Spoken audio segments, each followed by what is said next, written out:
దుషారి నృత్యాలు సజావుగా సాగేలా పద్మా నిలయ భవాని భగవాన్ గారి యొక్క భక్తులతో అమ్మవారి జాతర సందర్భంగా 100 రూపాయలు కానుక సమర్పించినారు. వారిని వారి కుటుంబ సభ్యులందరినీ ఆ సమ్మక్క సారలమ్మ తల్లి చల్లగా జీవించాలని కోరుచున్నాం.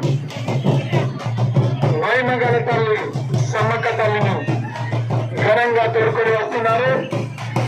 శివశక్తుల ఆటపాటలతో దుష్టారి నృత్యాలతో దయచేసి ఎగ్జిట్ వద్ద అది బయటికి వెళ్ళదాన్ని మీరు పాషంగా ఉంటే విఐపి పాషంగా ఉంటే ఇక్కడికి రాదు. దయచేసి ఎగ్జిట్ బయటికి వెళ్ళదాన్ని మీరు విఐపి పాషమైన ఉంటే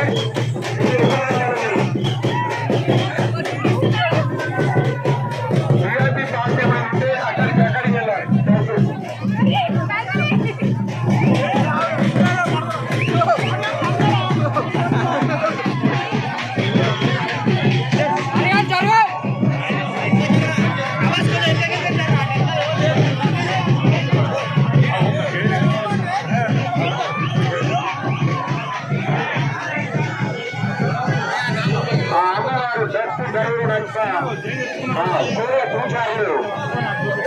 ఎంతో భక్తి ఊరేగింపుగా తీసుకొచ్చిన క్రమంలో దానికి ఎదురుగా ఈ దుష్టాడి రూపాయలకు అడ్డంగా వెళ్ళకుండా దూరం నుంచే తిరిగించి ఆనందించాల్సిందిగా భక్తులకు విజ్ఞప్తి. అదిగా మరికొద్ది క్షణాల్లో మనం రోజు చూస్తున్న ఆ ముఖ్య ఘట్టం సమ్మక్కపల్లి గద్దెకు చేరనుంది.